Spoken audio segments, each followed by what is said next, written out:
Hey guys, Christina here at Impeccabilities powered by Kaizink. Today I'm going to show you how to set up a preset. Lately we've been doing a lot of reflective HTV, so I'm going to set up a preset for that. Just going to hit this book button here.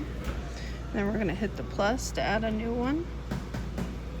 Name, we're going to say reflective. Oops.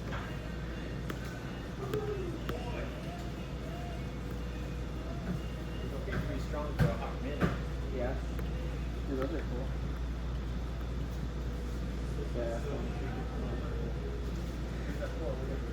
Yeah. Alright, so here is where you set your temperature, and for that we want 290. We're getting this information from the Stalls website. And timer, we want, it says 10 to 12 seconds, so we're going to say 12. Pressure, we usually keep it at 70, so I'm going to save this. And now when you go to run reflective, you can just hit that and your preset will pop up. Thank you.